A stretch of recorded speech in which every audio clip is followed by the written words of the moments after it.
for the unofficial 40 from Soonerscoop.com. Featuring site publishers Carey Murdoch and Josh McCuistion, along with videographer Eddie Radosevich. It's the unofficial 40 on Soonerscoop.com. All right, welcome back. It is the unofficial 40 on Soonerscoop.com. I'm Carey Murdoch, joined by, as always, by Josh McCuistion and Eddie Radosevich, who is a special day planned possibly today. We'll talk a little bit more about that.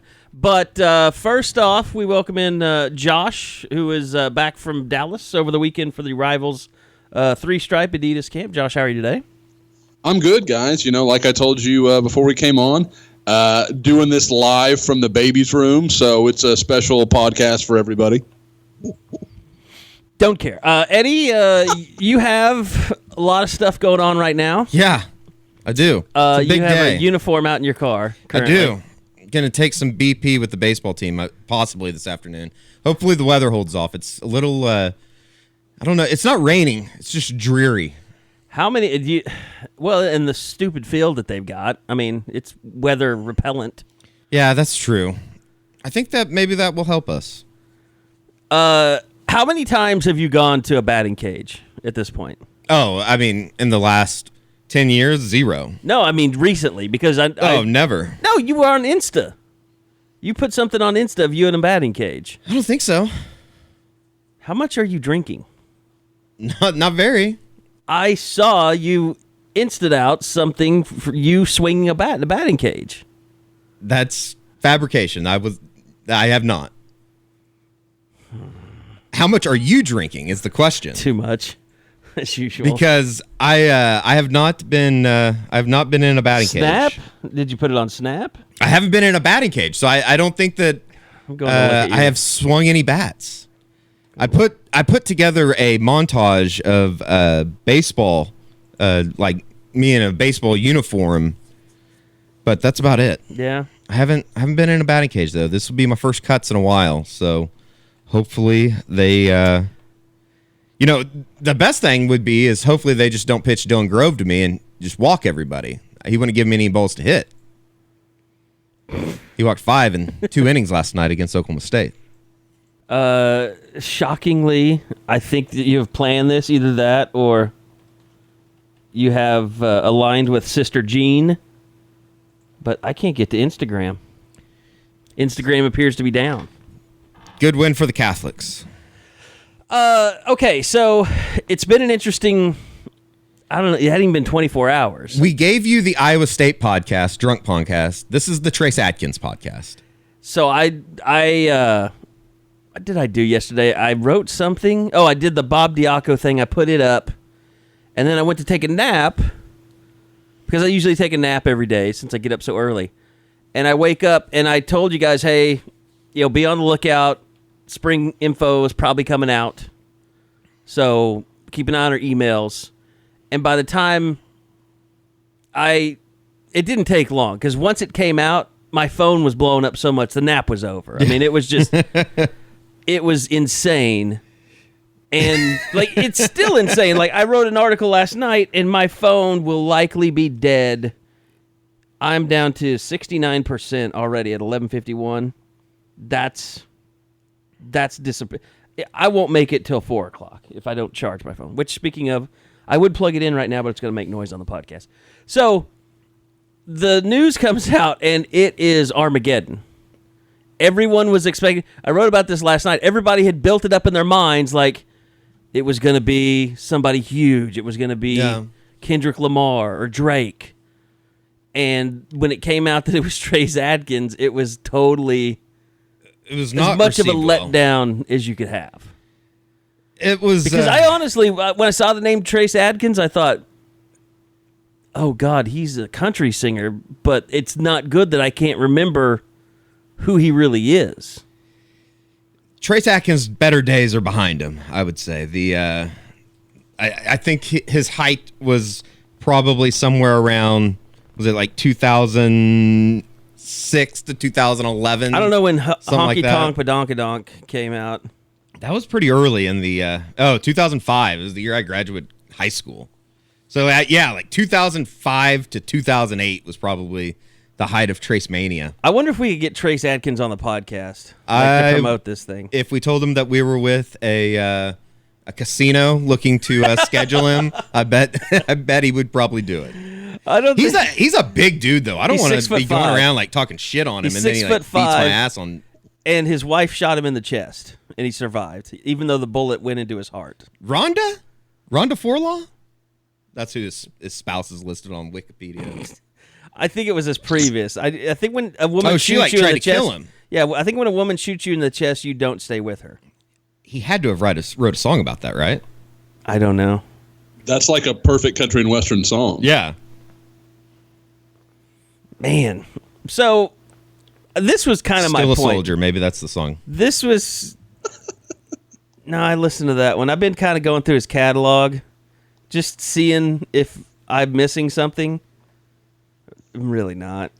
Taste of Country. Guys, okay, here's something I hadn't even thought of till this moment.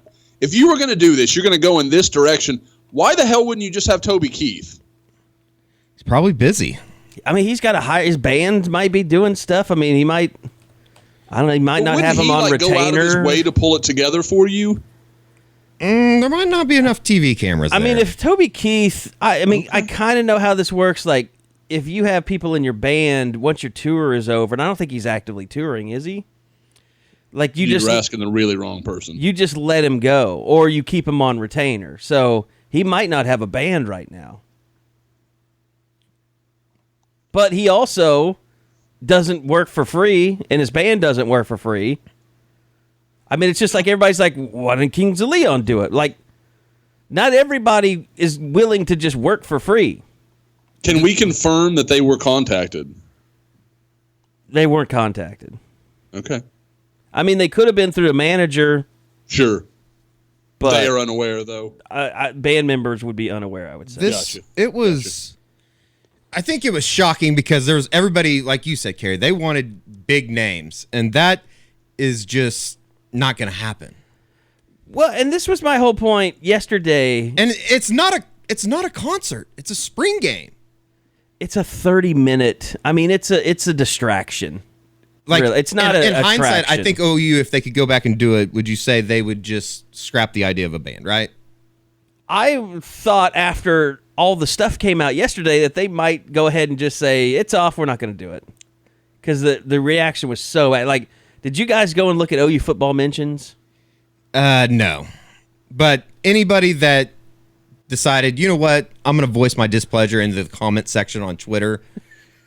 Probably that tells you all you need to know. Now, though. I mean, those people are idiots. Some people get free stuff that way. Like, do you think anybody sent a message saying, this sucks, I want a free ticket, and then OU would have been like, okay. If they did that, they should have just blocked them. I think most of the people that were irate that Trace I saw one guy from Edmond that said, he tweeted at the OU football account, and he said, this sucks. I'm 30 years old. I want nothing to do with this. I'm not coming to the game. Like, that dude was never coming to the game. Yeah, and that's the thing. The people that were like, well, I'm not coming to the game now. You were never coming to the goddamn game anyways. No, you weren't. Like, you're looking for reasons. If Trace Adkins chases you away from coming to the game, you really were never going to be there in the first place. And especially, like, if they want it to be the whole idea is this to be a game day atmosphere, right? They want to get they just want to get as many people as they can. Yeah. So I mean, essentially, Trace Adkins is replacing bobblehead dolls. You know what? It's a giveaway. This is going to piss people off. I'd rather listen to Trace Adkins than the band. Oh, the OU, minutes. The Pride? Yeah. Oh no! Don't go down that. I've been down that road. Yeah, that's Eddie Radosevich. His opinions are his own. Does not represent. Fight me. The opinions of SoonerScoop.com. Unless you hit me with a clarinet, you're not going to fight me. No, the thing about it, though, is if I was going to the game, and as a fan, I'd probably be drinking in the parking lot anyways for 30 minutes before the game. Yeah. I'm not going to get in there at 1 o'clock anyways.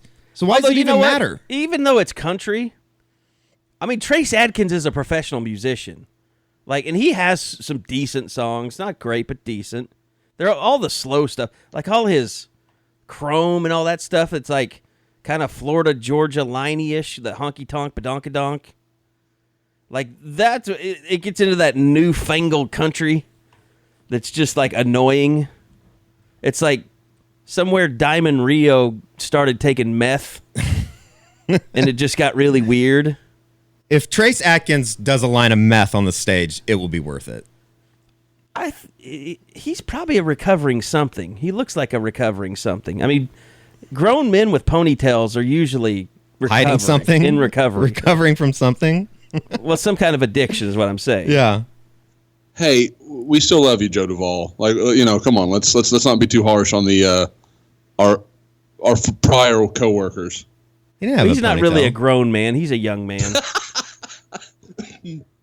All right, Oh, fair God. enough. There's grandma just showed up with her Josh, oxygen tank. Before the tried to camp, hold Josh it was together. like chain smoking That cigarettes is, I in the mean, parking lot. this is the worst stuff. Like, it came down to Houston. I had the same stuff. It's terrible. It's like I'm still hacking stuff up. I just don't have a bad. For me, it's just cough anymore. allergies. Like we said, I don't get sick. Allergies are like my comeuppance. Like that's the price I pay to have a really good immune system. My allergies are hell. What kind of sad world does a person live in that automatically thought Trace Adkins is coming? This means Oklahoma's not going to get insert recruit. Well, is that a dog? That was Cassius, who literally never barks. You got a new dog, right? I have a puppy, yes. Because Yes. nothing says get over grief like replacement. Yeah, honestly, in the plans that Tiffany and I always had for how we would handle dogs, we waited longer than I thought we would wait to replace the God, we'll really bring it down a level here. Literally the week that Layla was born, that Monday, we put down our black lab, who was Tiffany's like first dog that was actually hers. Had her all through college. Like, she had her when we met. So I mean, that dog had been with Tiffany from the beginning. And we put her down the Monday, and then Layla was born on Friday. So we just had a lot of stuff going on. We waited a while, and then finally, we had almost thought to wait even another year to get a puppy. And it got to be where I was like, we're going to have to get a puppy while Layla is learning to walk. That is going to be hell, because that puppy's going to jump and going to knock her over all the time. And you're going to be pissed. The baby's going to be pissed. Let's not do that. It's the circle of life. Someone leaves us, someone else. I mean, I don't even know the names of the characters. In Lion King? Yeah. Simba? Simba, yeah, was one of them. Simba, Mufasa's There was dad. Mufasa. Mufasa was the dad, or Mufasa was the lion cub? Mufasa was the dad. Scar was the bad lion. He was the uncle. So yeah, Mufasa dies, and then Nala, Pumbaa. Exactly. Nala was Simba's number one girl. You got Rafiki, the crazy, not orangutan, baboon. Yeah, looking baboon. dude. That cracked open that weird stuff on his head. Yeah, that was. Like, That's why are a strange you putting scene. weird juice on my son's head? Yeah, Like I would smack that baboon. Do you guys ever watch the it's like reels trailers, like it's a breakdown of what the movie Honest trailers actually should be about? Yeah. That's exactly right. The one for Lion King is absurdly funny. I'll have to check that out because I do like those. You know what was weird is we were talking to Patrick Patterson the other day because he does like this movie thing, and he invites people like through Instagram to go watch a movie with him, and they invited us, but I couldn't go on Monday because of practice, and they watched this movie, but he was saying that this is how old I am now. Like, Patrick Patterson, NBA player, who's considered a veteran, said he fell in love with movies when he was a kid watching Lion King. How old is Patrick Patterson? He's probably 31, 30, 29. 29, yeah. It's kind of interesting that trying to make a playoff run and he's out watching movies instead of practicing. But anyway, we're just trying to keep Josh from killing the podcast with this. So stories of true. death. No, it's fair. There was no way. there's no way to get into that and not give the whole story. I think that's part of me. It all anyways. came from one dog. So that was the puppy that barked? No, it was Cassius that barked. Okay. We also have the cleaning ladies here. I double booked today, so that is why I am in the baby's room. You're rather hiding than in the baby's setup. room because the cleaners are there. Exactly right. And don't worry, Josh for in people his out palace with his cleaning lady. That thinks Josh is getting a little hoity-toity. As soon as I have the free labor, which basically both the girls can walk and hold a sponge, we will be cleaning this house on our own. So that will not last long. I wonder Josh is always asking for a raise. What kind of maids are they? They are not French, Eddie. They're not the ones you're going to want, Bubba. Why do we always attack Josh? Anytime Josh is around a woman, either the swim coach or the maids, we have to ask him if they're hot. We just want to know. Just want to know what's going down in Houston. Tiffany would put the kibosh on that if hot maids were coming over. Yeah, I think that would get shot in the face pretty quickly. The only What would get opportunities shot in I the have face? to see attractive women are at the gym. That's the main reason I continue my membership. So Haven't been banned yet. no. I think I might have the creepy guy reputation, but it's okay. The I'm leering. not going to judge myself about that. The creepy guys are always the guys that just ride the stationary bike, Yes, and that's all they do. It's like, dude, I know it. And the recumbent one, the one where you lay back, like, dude, I know what you're doing. That to me is the height of lazy. You're like, core, I'm not really interested in that. I'm just going to pretend that this is a good, aerobic exercise. I'm going to do that. At least ride the bike that makes you feel like you just took the world's longest shit. Yes, and that's Like okay. that your anus needs to be massaged for about a week afterwards. Don't come in here with the recumbent bike and your little legs twirling around. We know what the deal is. Okay, so back to the spring game. I will say there are going to be some other things that are kind of interesting. We can't talk about it. I promised I wouldn't let the cat out of the bag. Well, people don't care anyways because they're not going. So That's only the guy in Edmond. But they're going to do some things. I would say fan interaction stuff that seems to be pretty cool. That I think, like I said, they want to kind of do like a slow release of this stuff. And I think, there's going to be some interesting things in terms of how the teams are formed too. I'll just say that. That's all I'll say. it's funny that people like. I think people wanted me to come on here today and just go ape shit about Trace Adkins. Because that's what you do. Because that's what I do. But I'm really kind of over it. Kind of an overcusser today. No, I'm over just the musical guest. Because at the bottom line, I really don't care. He's going to play like 4 songs. Yeah, exactly. If you're running late, you might miss it.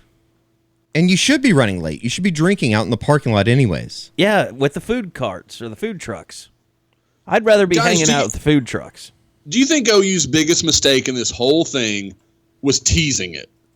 How did they tell me how they oversold it? Tell me how they oversold it or teased it. I don't remember them ever saying. There's been talk about what a big deal this spring game was going to be. It still is a Everybody's big got to be deal. there. It's going to be 80,000. No, Lincoln blah, blah, Riley blah, blah, just blah. said that they're trying to do some things that they've never done before. And every time we would ask, they'd say, well, we're not ready to release the details yet. So I don't think they oversold it. I just don't think – I think it goes to show exactly how much they had to scramble to put this thing together, the fact that they could never really finalize things and make the announcement. Like, if this was really something that was a priority in the athletic department, they would have been working on this for a year. And it was pointed out, like, Lincoln Riley hasn't even been a head coach for a year.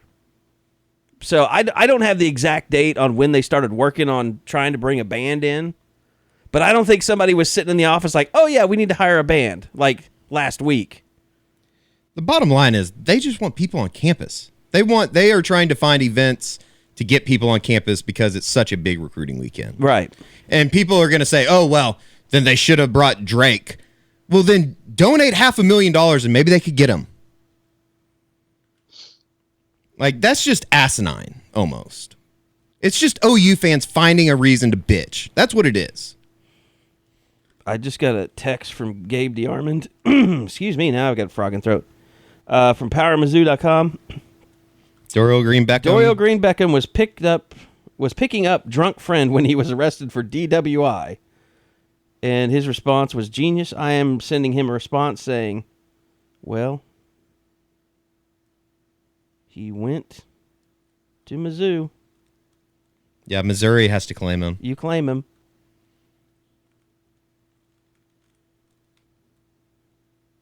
Done. Sent. What a waste. I mean, has there ever been a bigger waste than Dorial Green-Beckham?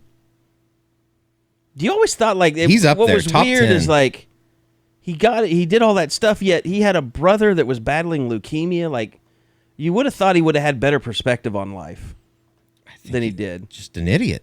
Obviously, just an idiot. Josh is the one that always had to chase him down. So no, I mean, it's such a weird deal because you're right about his little brother Darnell had gone through all that stuff. And every time I was ever around Dorial, he didn't strike me as a bad kid. He seemed a little quiet. I thought it was more a product of, you talk about a guy with a crap, like growing up, just his childhood was just awful. And it's one of those things where some people are just, they can't get out of their own way. And that's where he is, man. He's one of those guys that'll look back 20 years from now, possibly in jail, and think, what could have been. That guy could be an NFL Hall of Famer, and he's going to end up being a tale of what not to do. Yeah, but he had his chance in the NFL, and he just kind of washed out. Slowly but surely washed out. He was obviously, he had an attitude problem or something. Just didn't have the mentality or seemed to have the drive.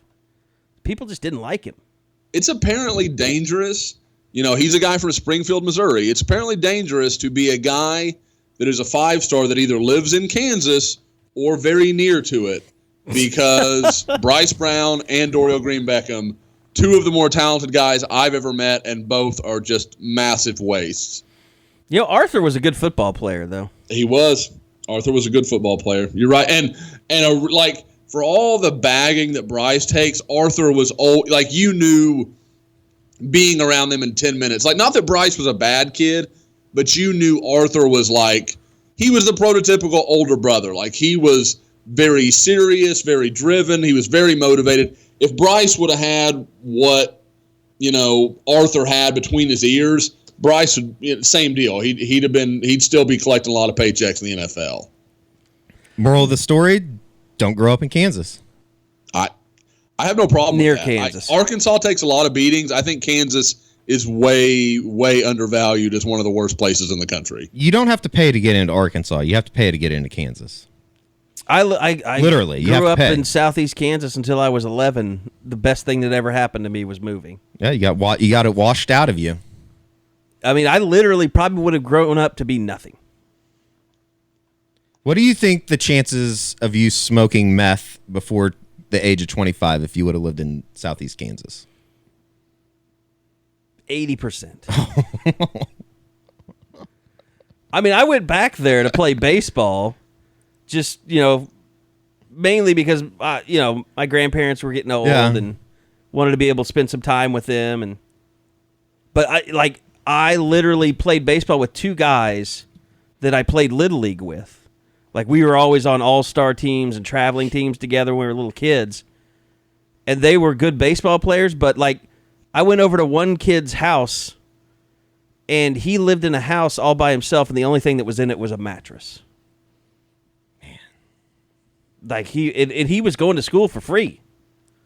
That's not good. So, it was a weird place. So it's not good. Okay, I want to get back to the spring game as we keep getting off track.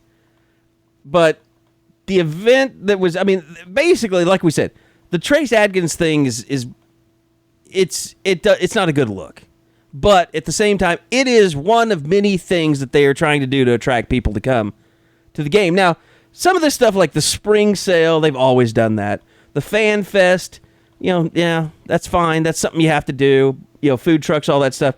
The Bob Stoops statue dedication, I don't know how much, how many, is it 1,000 people on a regular day? If there were no spring game, how many people would show up for a Bob Stoops statue dedication? Maybe 2,500? I was going to say like 35, but maybe I'm underselling it. They did it on a Saturday. I bet 1,000 people would show up. I mean, they're having a big dinner thing for him the night before.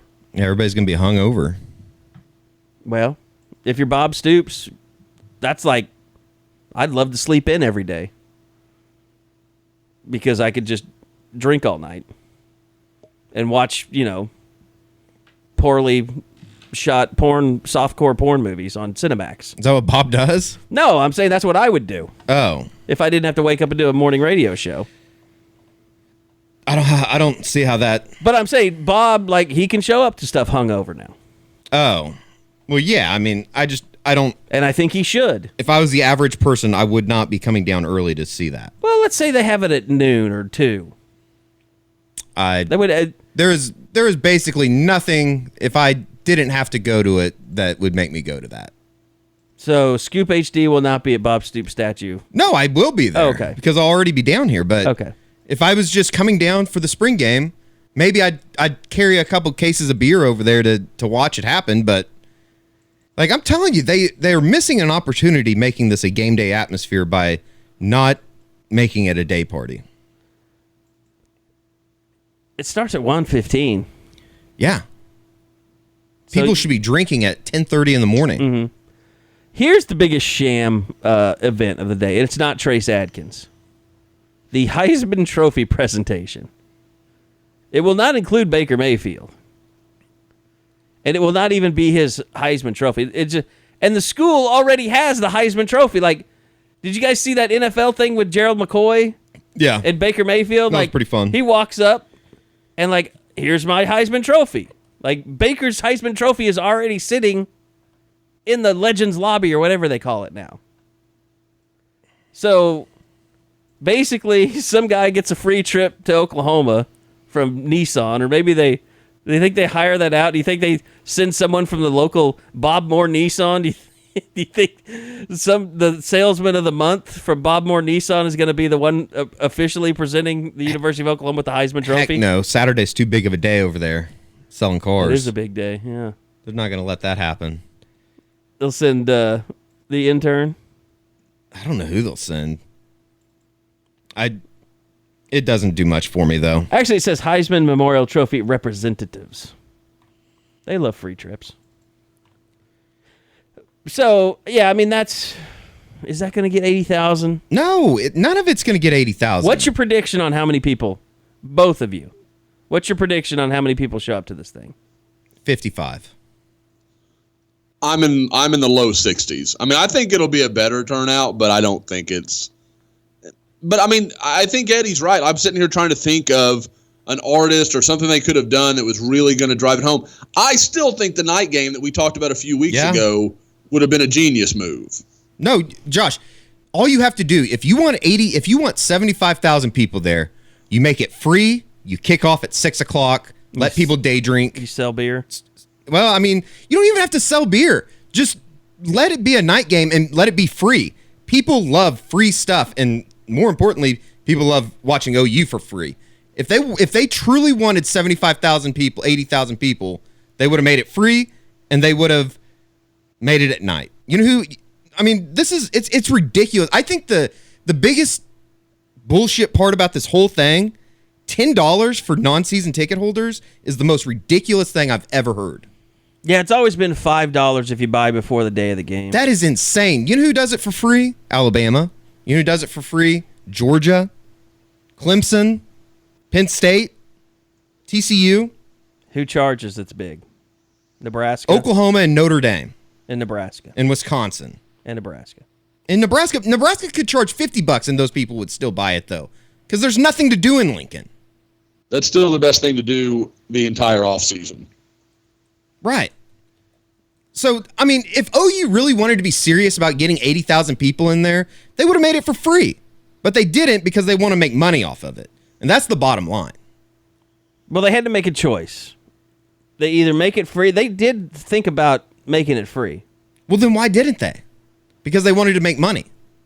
Because they needed to pay Trace Adkins. Well, that's the I'm betting they at least dumbest. wanted to break even. That's the dumbest thing that I said yesterday. This is the worst idea Oklahoma has had since the Rough Rider uniforms or Bring the Wood uniforms. And the person that came up with that idea should be fired, and the person that came up with this idea should be fired. I don't mind I think the alternate uniforms have been good. Those are the worst things that have happened to Oklahoma football. Oh, come on. It's done nothing but helped recruiting. I would argue Howard Schnellenberger had a worse impact.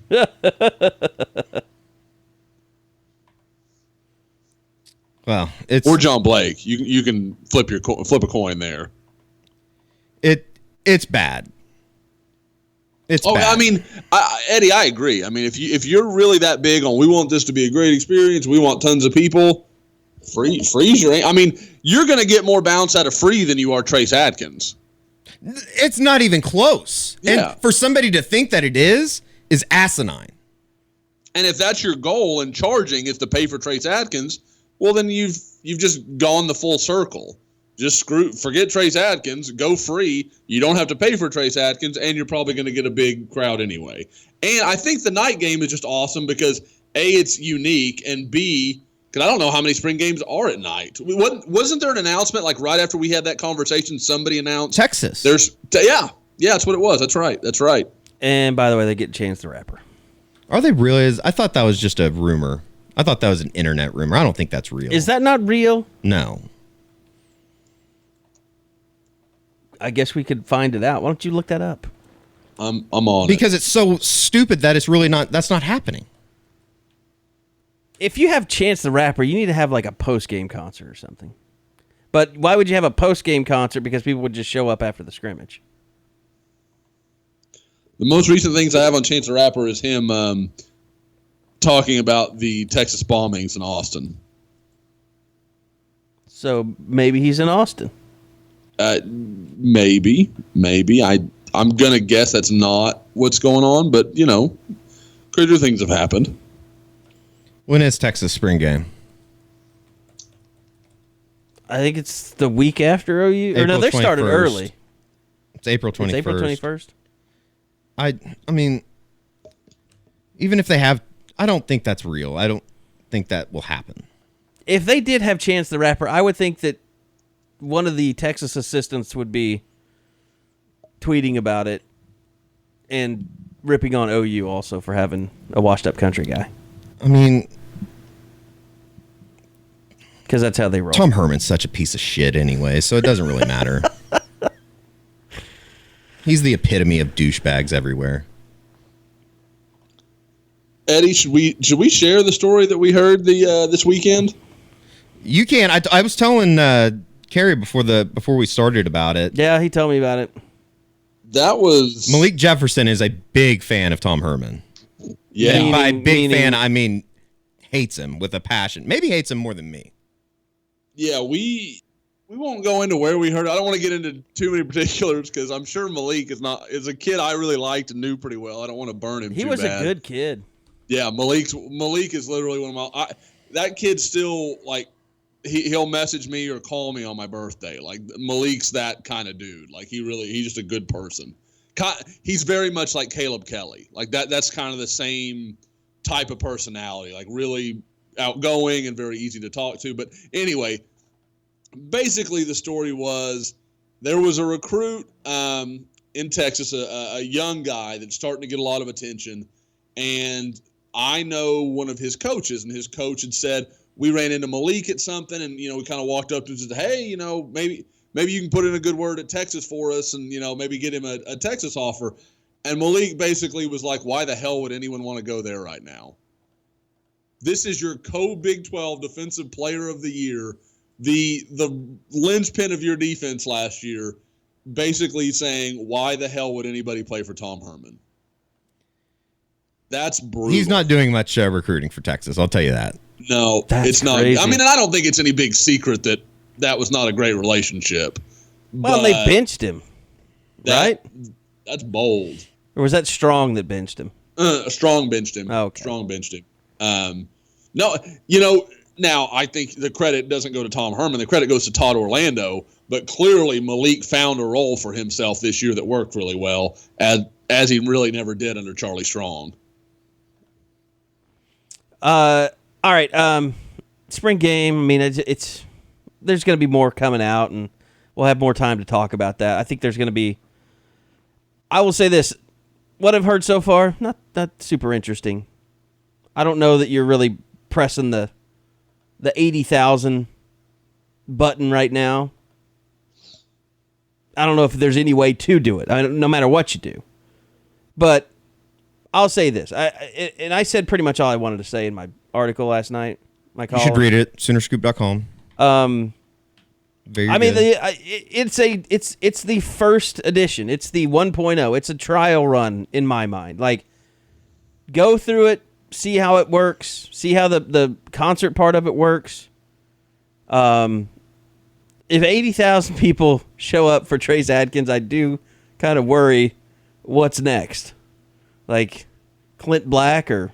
I don't think 80,000 people are going to show up for Trace Adkins, though. 80,000 people are showing up for the spring game. Right, yeah.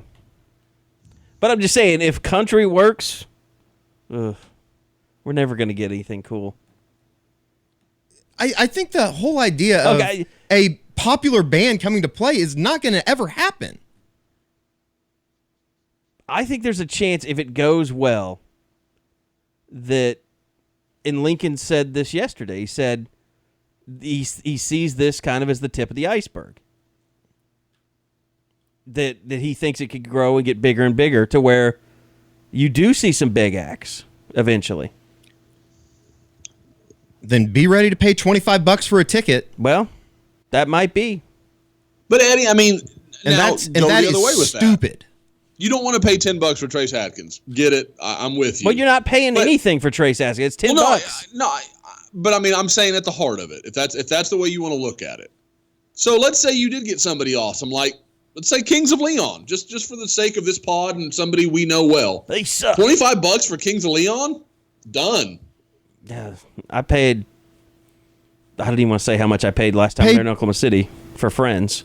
I mean, I just don't. I don't think a family of 5 should have to pay $50 to come to the OU spring game. I think that's ridiculous. When you're trying to throw your program out to show a practice, as a family, a glorified practice. I know that as a father of 3, Eddie, like you understand how cheap $50 is to take your kids to something for 4 hours on a Saturday.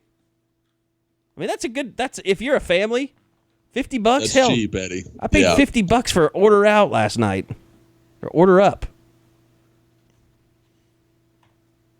It's just ridiculous. OU stealing money from the fans. They always charge $10. Didn't you say Notre Dame charged $12? Yeah, for adults. What did Nebraska Brian charge? Kelly might kill somebody, though, at the game. You never know. Seriously, if we sell out, Brian Kelly will actually commit murder at the 50-yard line. To a student assistant. Just make sure it's a windy day. Actually, it'll be like the Game of Thrones thing where what's his name was shooting arrows at Jon Snow's brother. I haven't watched Game of Thrones. I don't know. Just give Brian Kelly a archery set and have him just start. He just needs a scissor lift. That's all he needs. Shooting arrows at people. So yeah, I mean the whole thing is, it's a test run. We'll see how it goes. Maybe this builds into something bigger. Maybe Trace Adkins chases everyone away and they say, I don't want to deal with that shit. And then they say, okay, well, we can't do that anymore. It's worth trying. So I just hope they find something to do with the recruits while Trace Adkins is playing. So I thought that was an interesting point that I really hadn't even thought of. I mean, they're going to be in the locker room anyways with the team. Yeah. Before the game. But you know what? The team will listen to Drake. If if Drake was playing, which he never was going to be playing, they would want to go out there and see it. I mean, it's a scrimmage. The players would go out with them. I mean, if it was a band they were interested in or an act. Migos was there. All those kids would want to be out there, and they'd want the kids out there. So just do better in the future. I think it's one of those things. It's a double-edged sword to go ahead and act like, oh, it's no big, like it doesn't matter. Because then you can't turn around and say next year, if you do get someone awesome, you're like, well, now look at it. Yeah. You can't have that both ways. It's either a big recruiting tool to have a good artist there, or it doesn't matter. I think there's a better chance of marijuana being legalized in Oklahoma than Migos ever playing at the Oklahoma Spring game. No, it's absolutely right. Yeah. Especially that stir fry song, which I hate. That's got to be the most annoying song that's come out in the last 3 years. Why do you hate black people? I love Migos. Why do you hate Migos? I hate stir fry.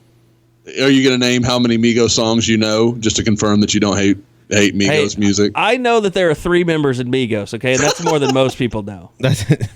Give you that. Give you that. Most people think Migos is a guy.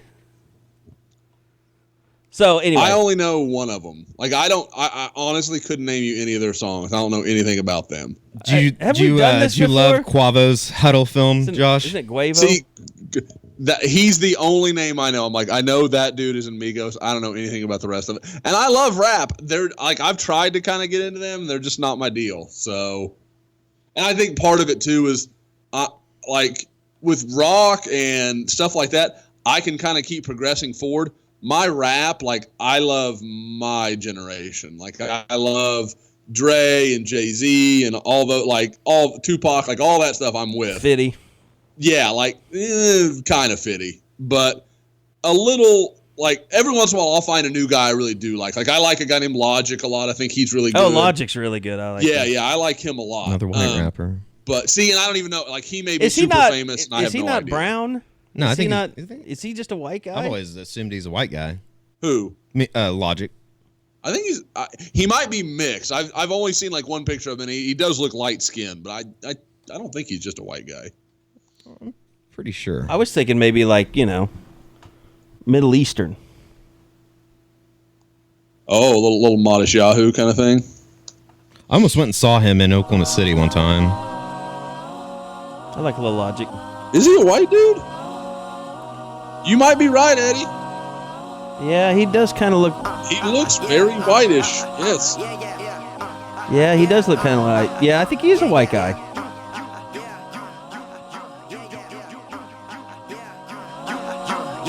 He's half. His dad was black. His mom's white. Okay. But Eddie, now that I'm seeing a different picture of him than I have seen before, that dude looks really, really white. So I haven't even listened to his new album yet. But yeah, I mean, like that's the thing. I just rarely have a new rapper that I'm into, but I do like him. So everybody likes Kanye though, or liked Kanye. Yeah. Oh yeah. Kanye is. Do you know the funniest thing about Kanye? I can pretty much tell you, and this is not like Tiffany. It's nothing bad to say about her. I bet you money I could show you the picture of Kanye and Tupac, and she couldn't tell you which one's which. She has no musical she sings the song she knows, and she knows nothing else about. She doesn't have black blindness. No, maybe a little bit, but like it's just. I mean, she grew up in freaking Ponca City, man. Like that was like seeing. I don't know. I'm sure in K County, like black guy's like a zebra. I mean, like it just doesn't show up. It's kind of like. I mean, look, if I had not gotten into athletics, I could totally see, but it is just like, I work with Phil Nzinga at the Sports Animal, and he was at a Louis one night, and he came back on Monday to tell us how Serge Ibaka came into the Louis. Oh, God. And how he was wanting to get a picture, but he didn't do it, and he kept talking about this for like an hour. And then the owner of Louis called and had to tell him that it was Kendrick Perkins and that he had the receipt to prove it. And he is one of those guys that cannot tell black people apart, which it baffles me. Yeah, I think some of that is professional. Ever play in Oklahoma City. He dated Carey Hilson. that means nothing to me. Serge Ibaka is a loser. All right. Eddie's full of anger today. All right, let's go to spring football. It is going on right now. I had a chance to catch up with Lincoln Riley a little bit this week, and finally got to talk publicly about hiring Bob Diaco as a defensive analyst. Excited to bring Bob on. It was just a kind of a situation where it worked out. It was something that he was looking for and something that we were looking for too, and the chance to add a big picture guy like him, that's had all the experience he's had, both as a head coach, as a prominent defensive coordinator. Guy I think won the Bruins Award a couple years ago. Has always had a great reputation within this business, not only for the kind of coach he is, but just for the kind of man he is. And so it's a good fit with our defensive staff, with our whole staff, and I think he's going to bring a lot to us. And I know the biggest question everybody has is, well, defensive analyst, what exactly can he do? Well, He's here to take Mike's job. Lincoln, what can Bob Diaco do? Pretty much everything but coach, but coach on the field. I can do a lot of work behind the scenes, and everybody uses them different ways. Some people use them as gophers, some people use them as guys to, input data and kind of get the busy work ready. And guys like him that have more experience, you'll use him for more, big picture ideas, and he'll be, out here, he can't do as much, but within the staff room, he'll be like another full-time coach in there.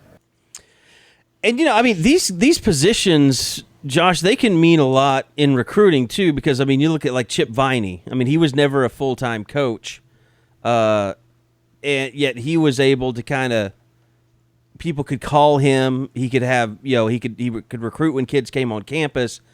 And, you hear a lot of – not strange, but you hear things about Bob Diaco and kind of just that he's a little different.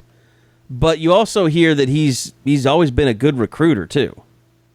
Oh, absolutely. And that's the thing, like Lincoln said, that's really interesting because every staff uses them a little differently. Like you said, Viney was such a great recruiter. Obviously, Diaco is going to help them game plan. He's going to, he'll do tape because he has too many skins on the wall for him not to be looking at, whether it's looking at next week's opponent or however they choose to use him. But there's no question. You look at some of his recruiting.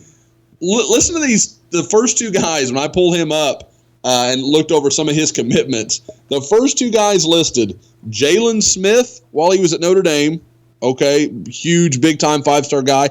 The other one's Quentin Nelson, about to be a top 10 pick for out of Notre Dame. Right. Now, he wasn't the only guy on Quentin Nelson. Harry Hyson obviously had a huge role there, being the big offensive line guy that he is.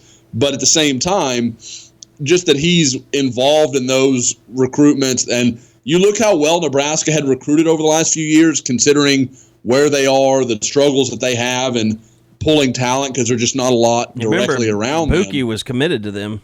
First. Exactly. Now, he wasn't a big part of it, but, he was the DC, so he clearly had some relationship to it. So, he's a guy that can recruit, but at the same time, I hear some of the same things you're talking about, Carey, where just he's like an I've never odd heard fellow. of a specific example. It's just kind of like, he just he works a little differently than everybody else or something. It's always kind of worded in a funny way. Sounds like he has a quirky personality. Go to YouTube and just type in Bob Diaco UConn. He has some very entertaining post-game and midweek practice reports. His mind works a little bit differently, but I think it in a way I think his, and I guess I can't say this because I don't know the guy that well, obviously, but I think he will add a different element to the coaching staff that hasn't been there in a while. And when you add in the fact that this is now the third former head coach on the defensive side of the ball, I think it goes somewhere a long way at some point. I found a video titled "The Best, Worst of Bob Diaco at UConn." Let's check it out. Okay. Sometimes I forget that Randy Edsel is still running that program into the ground. He has a little bit of Venables in him. Linebacker. At one point during your time at Notre Dame, Just kind of like the veiny neck. Scorpion trying to cross the river. Can you lay that one out for those who are not familiar with it? And how does it connect with what you want from a defense? it's really an organizational piece, and it's good and bad. The fact of the matter is, we're going to believe what we see, and if you're someone that in a negative way is going to sting, then you're not going to get on our back, and we're not going to swim you across the lake or the river, where the scorpion couldn't swim but the frog could. He talked the frog into allowing him to get on his back. The frog said, "Hey, you're going to sting me. Why would I do that?" And he said, no, I'm not going to sting you. I'm not going to sting you. Why would I do that? We'll both drown if I sting you halfway across. Sure enough, halfway across, the scorpion stung the frog. He said, now we're both going to die. Why'd you do that? He said, what do you mean? That's what I do. I'm a scorpion. I sting. So there's just particular people that have displayed behavior that you need to believe it. And okay, I think we're done there. That music. I plan to tell that bedtime story to Laney tonight. Bad at analogies is what we're learning. Or great analogies, whichever way you want to look at it. Seriously, Laney's going to love it. The frog and the scorpion. That bastard scorpion. Listen here, Laney. That shithole scorpion. He's going to bite you. He's going to do it. He's going to sting. That's what he does. Except you're going to be talking about it as boys. First day of kindergarten, you got to kick somebody's ass. Establish dominance. Yeah, set a tone. So, yeah, I mean, Bob Diaco will be a defensive analyst. He won't be talking to the media, I don't think. But I can't remember an analyst ever coming in for availability. No. Maybe his situation's different, though. Maybe if we really did ask for him, he would. Maybe he wants to rehab his or maybe sharpen his interview skills. Is he back in Norman? Like, is he in Norman now? Yeah. He's here already? Do you think he's maybe going through the same coaching that the freshmen go through when they get there on like how to deal with the media? Okay, Bob, you don't want to say anything weird. Just stick to we're just trying to move on to next week or, one game at a time. However you want to say it, say that over and over again, Bob. Practice it. You know what it was? It was a little bit. It reminded me kind of an odd PJ Fleck. Yeah, a little bit. A little row I the can see boat. that. Yeah, but I just can see that. Not as passionate or as well delivered. Right. Yeah, I was going to say I could go play for PJ Fleck tomorrow. That dude will get you running through walls. Well, he could probably use you. PJ Fleck they suck. Seems awesome until you start reading up about his personal life and how he had an affair on his wife with now his current wife and pretty much ruined her family. What? Where were you doing this reading? Just hey, I'm gonna check out PJ Fleck today. Yeah, he followed me on Twitter, so I wanted to read up on him. Now he's probably gonna unfollow me. When you say, I'll make sure that this Minnesota that has the backbone not to block you, though, Eddie. I'll make that a part of the rundown. No, Josh, they're a big program. They wouldn't do something like that. Congratulations to Tulsa and Philip Montgomery, though, on hiring another Art Briles enabler yesterday. Who they hired? I didn't see. The former Baylor safety coach. Yep, I saw. How does he not get a lot of heat all day, every day? Because nobody cares about Tulsa football, Josh. Josh Heupel hired Jeff Lebby as his offensive coordinator. Yeah, that's true.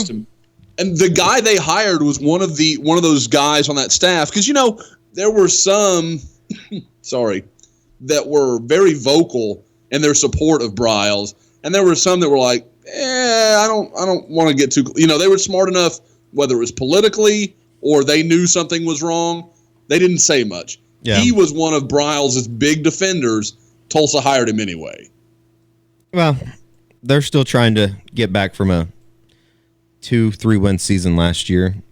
Everybody can't end their season in a bowl game in a baseball stadium, Do you think maybe Tulsa's just waiting until they have to fire him? And they're like, oh, yeah, we were never comfortable with the Baylor stuff. And they just fire him for cause, and that way they just can walk. Oh, I think there's probably a better chance of them just doing away with football than that happening. Oh, no. Breezing on through here, Lincoln Riley now also has a new president. I can't say his name. I haven't seen any pronunciation on it. Is it Gagley? I think it's Gallagly? Gallagly. I think it's Gallagly. Jim Gallagly. James. Goes by Jim, though, right? I don't know. Jay Gallagly. But David Bourne no longer. Not well, technically. Technically, he's still there. He's still there, yeah, and he's still alive, but he's being replaced. Correct. Which is, I think for most people, that's kind of in the university setting, that's disconcerting because usually when presidents come in, they blow everybody out. They put their own people in there. But I think with Gallagly, he's not coming from an academic background. So he's going to have to rely more on people that David Bourne put into place. And then, maybe he makes some changes eventually, but he seems to be a guy that enjoys his football. So had a chance to catch up with Lincoln Riley yesterday just about his new president. A little surreal, honestly. Coach Stoops and I rode over there this morning. We got out of the car in the garage, and the president was getting right out of his car at the same time. So we actually were the first ones to meet him. And we had a good talk with him there in the garage. He seemed like a great guy. I think the university, the Regents, made a great hire. Loved how personable he was. Attended a couple of events with him this morning. Breakfast where got to really listen to him talk and really talk about his vision for the future of our university. So I'm excited about his leadership. I mean, he's an oil guy. He's a guy that doesn't need the money. You sure? Bless you. Thank you. You sure about that? You think $104 million in 2014? Blew that 104? Oh, well, I got sneezes. I think he blew that 104. I mean, if he was betting on OU to cover the last couple of years, probably they haven't been good against the spread. So I've heard. But I mean, he's making more than Bourne made. Like $117,000 more. Like, I think they gave him a $117,000 raise. Wow. He's making he'll make $500,000. Guys, how many people have asked you for your opinion on his hiring? Oh, I mean, a couple people, and it just said whenever anybody asks me, I just say, I don't like his offense. I know he's a rich oil guy. That's about all I know. He made a butt ton of money. Yeah, he has a building named after him. He donated gave $30 million. 40, I thought. Was it 40? I thought it was 30. I think it's 40. He has a college named after him. Yeah, you've made it when you've done that. Which, my favorite thing about him is that he is a University of Colorado undergrad, which could, I think, precipitate OU someday getting a home and home with Colorado again, which I would very much enjoy. It's Canadian. Maybe you want that Pac-12 life, don't you? I know what you're saying there, Carey. I hear you. Yeah. Might have to break the seal. Canadians. We know Eddie's going to show up on Friday night once we land with a bag full of edibles. That would be probably correct. Well, remove probably. Oh, no, yeah, that would be correct. We probably wouldn't get out of the airport before Eddie had his. That might be one that we have to drive to.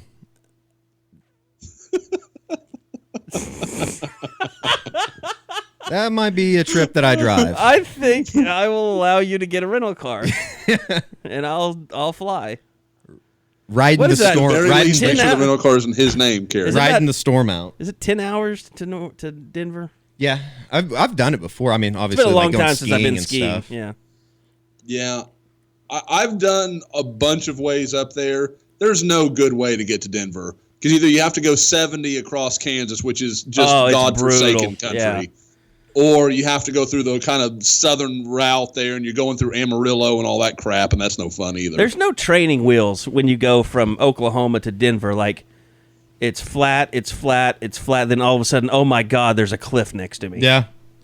I kind of enjoy it. I've always done it, though, where we leave at like 12 o'clock or, like 1 a.m. Yeah, we did that. And just drove all night. Yeah. On ski trips and stuff. Yeah. No, I would love a home and home with guys. Let me ask you, like, what home and homes would you like? I mean, if you could honestly, they had OU schedule-wise. They got Nebraska coming up. Can't complain. UCLA, Army coming up in 2 years, New York City. I mean, Florida State was awesome. Tennessee was awesome. Ohio State, Notre Dame. Yeah. I mean, I was going to say, Eddie, I'm shocked Notre Dame and Northwestern don't make your list just to be in Chicago and, Notre Dame is probably – Columbus was pretty badass this past year, but Notre Dame is probably number one. as far as just trips that we've taken. Really? I think Because so. we stayed in Chicago. It was pretty fun.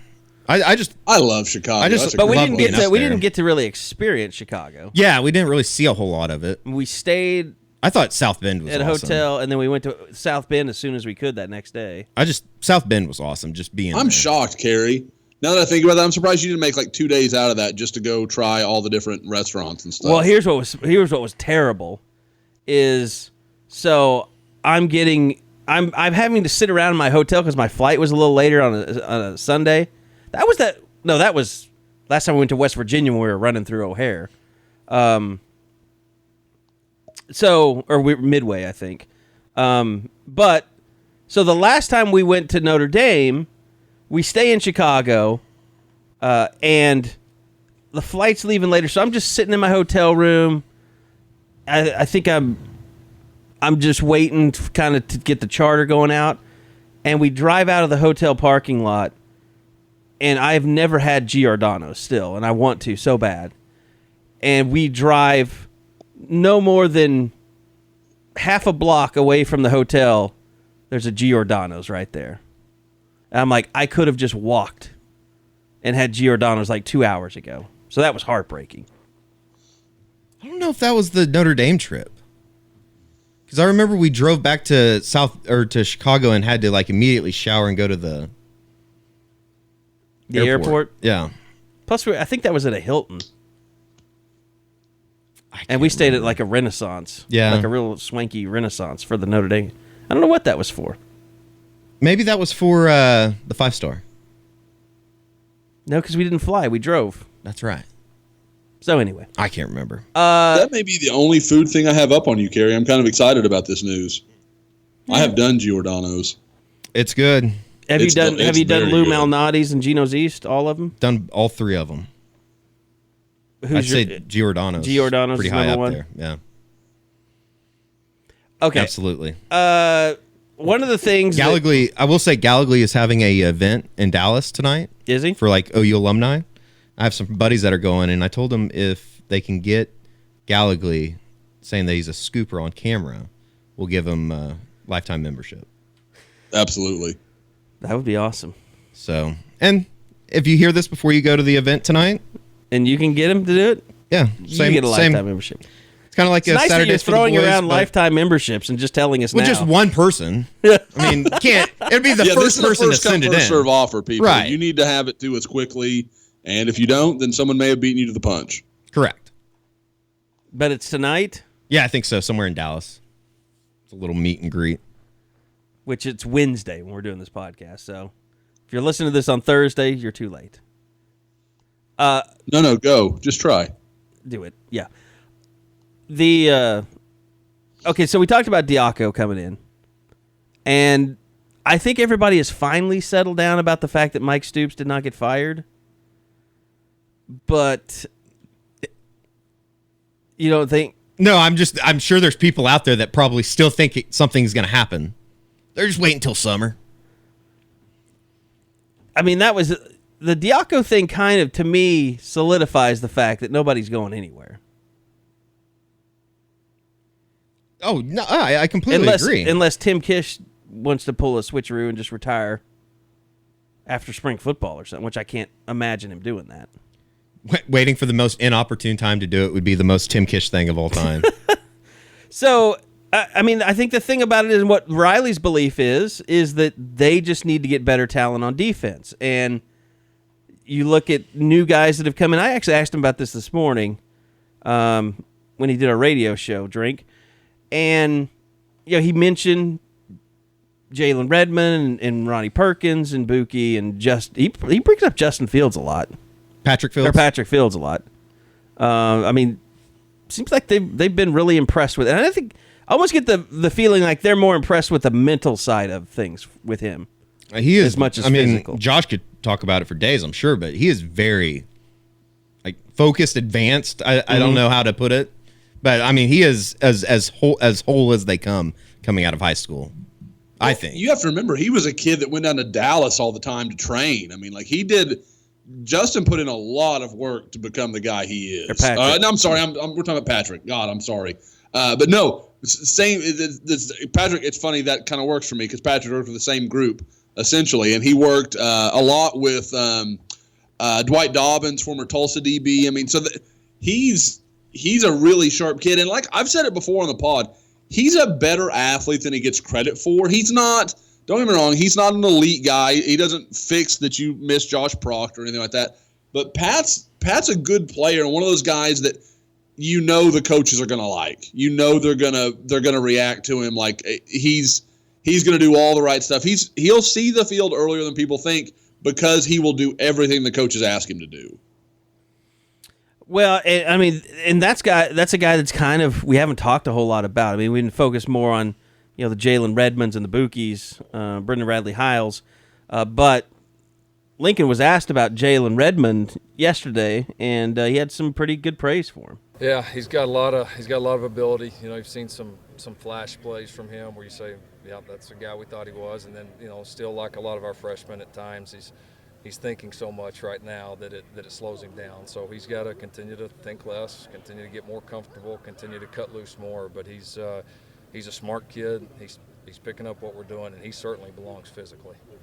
Yeah, and I think that's got to be your main concern for Jalen Redmond, and it's good that he's in this early, in a college football program. But just his late start to football, he has tons of athletic ability.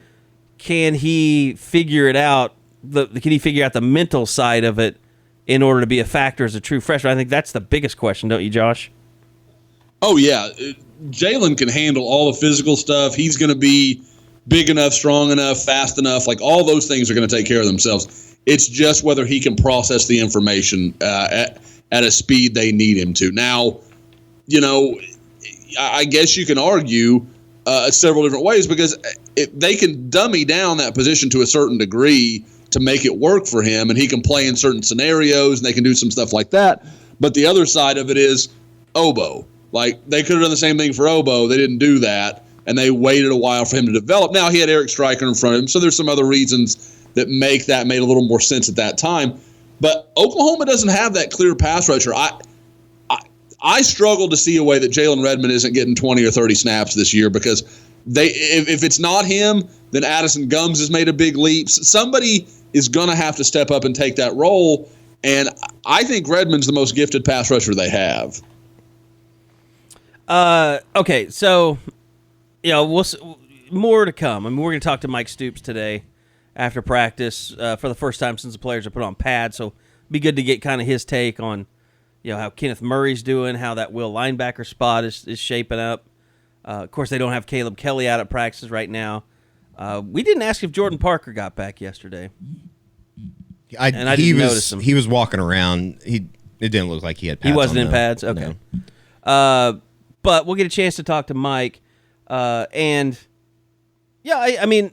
think the one thing that we didn't mention about Bob Diaco, guys, that I think is huge is everybody's talked about whether OU should switch away from the 3-4.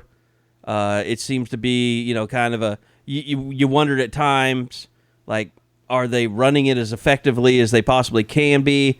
And Bob Diaco's a 3-4 guy. I mean, he's one of the reasons OU runs this defense.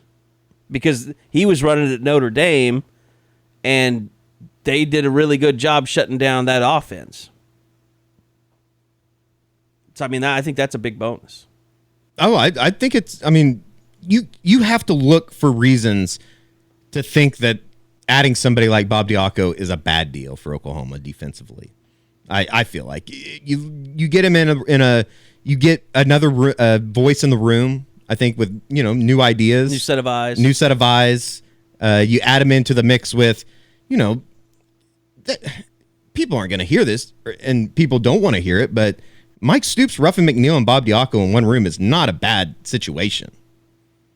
Like, I feel like those are three pretty bright defensive-minded guys, aren't they? Yeah, guys that have all ascended to head coaches at one time. Right. So I think it's a home run move, just adding him in, and we'll see how it works out. But I can't think of a reason why it would be a bad deal. And yeah, he's limited, but it's going to work out in its own.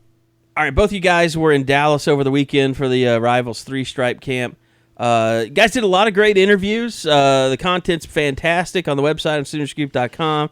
But a lot of OU, both commitments and prospects were there, all the way down to, Jace McClellan. Got a chance to catch up with him a little bit. But Josh, just kind of start us out there. Just your first impressions or first observations or your recap of the Dallas Rivals Camp. Okay. Well, we'll start with the 4 commitments. You had Trajan Bridges, Austin Stogner, the 2 2019 commitments that were there. Both got their 5-star invite following the camp. It was my first chance to watch Bridges in person, and when I had seen video of him, I thought, man, I like him, but I feel like maybe everybody's too high on him. But after watching him, that kid's sensational. I mean, and it's one of those things, maybe Eddie can back me up on this. I'm not sure I can explain why Trajan Bridges is as good as he is. He's not huge. He's not overly fast. He's not – there's the sum seems to exceed the parts. And I don't really have a good reason for it. But the thing I will say that sticks out to him is his routes are unbelievably crisp. For a guy his age, he is a technician as a route runner. He's already very, very good.